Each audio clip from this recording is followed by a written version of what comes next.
Well, good day, smart traders. I trust each and every one of you are ready for another profitable day within the market. Let's kick things off by having a look at today's economic calendar. This week we have an economic calendar packed with events that are sure to keep you on the edge of your seat. First up, the Reserve Bank of Australia is meeting on Tuesday to discuss whether to keep interest rates on a hold, while recent consumer price data suggested that inflation peaked at the end of last year. The Reserve Bank of Australia has warned that sticky inflation could lead to more rate hikes.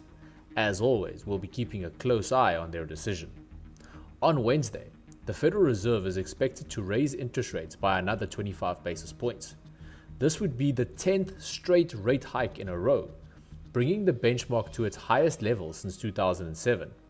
Although price pressure is cooling, inflation is still well above the Fed's annual target of 2%, which has raised concerns about the economic outlook. The European Central Bank is set to hike rates again on Thursday, and both a 25 basis point and 50 basis point hike are on the table.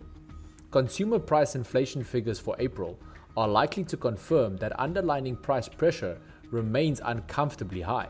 However, if bank lending data shows credit conditions have tightened substantially, the case for a smaller rate hike would be bolstered.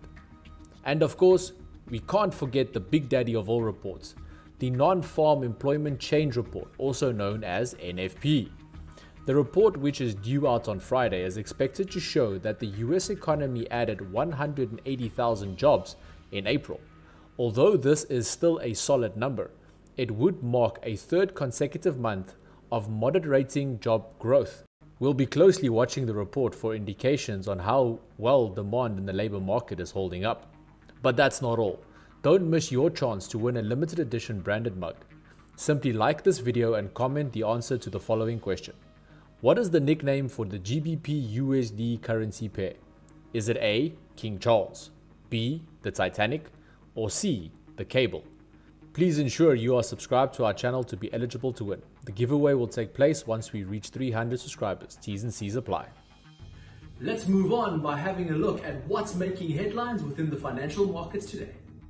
In currency news, the US dollar rose on Friday after data showed inflation grew in March, albeit at a slower pace.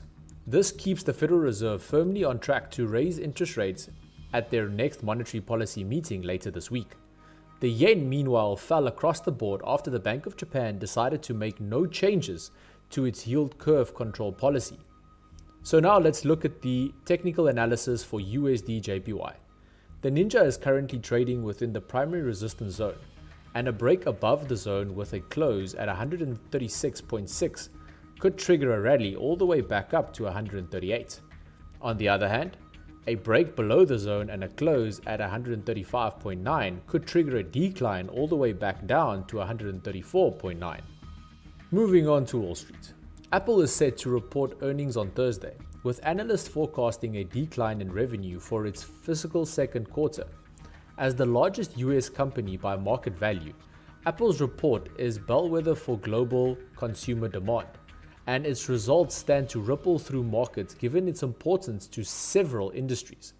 Overall, earnings have come in better than feared for the first quarter, with just over half of the S&P 500 having reported. Earnings are on pace to decline 1.9% for the first quarter from the year earlier period, which is a smaller decline than the 5.1% drop expected at the start of April. Some other big name companies that are set to report in the coming week include Ford, Starbucks, Advanced Micro Devices, Moderna, Pfizer, and Uber Technologies. So now let's shift our focus to the Dow Jones analysis. US 30 is currently at that previous high point, and we're wondering whether we'll find resistance here and close below 34,040, which could lead to a decline down to the lower levels. However, should we close above 34,140, we could see a rally all the way back up to that resistance. Moving on to commodities. On Friday, we saw a significant rise in oil prices by over 2%, and energy firms posted positive earnings.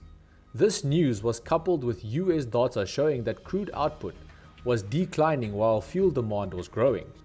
As a result, WTI crude rose by 2.7%.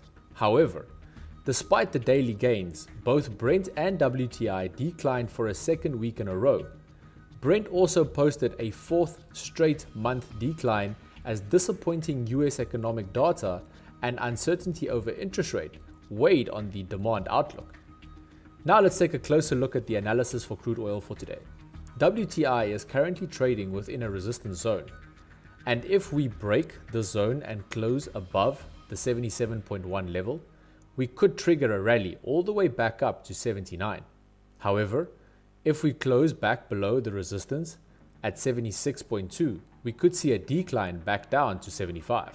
Lastly, let's finish things off with gold. April has been a good month for gold futures, with the metal ending on a positive note for the second straight month. The bulls kept the haven not too far from the key $2,000 an ounce mark, on bets that the dollar will fall again soon. Gold bulls are banking that the Fed will be done soon with its rate increases and keeping gold closer to that $2,000 mark for a run towards a record high should the dollar crumble at that point. On that note, let's look at the analysis for gold for today. The yellow metal looks like it came back for a retest on that resistance zone. If we get a close above 1,993, we could see a rally all the way back up to that previous high point at 2002. So that is it from us here at Smart Online Trader. Should you be interested in any additional services that we offer, kindly get in touch with us or simply click on one of the links in the description below. As always, may the force be with you. Cheers.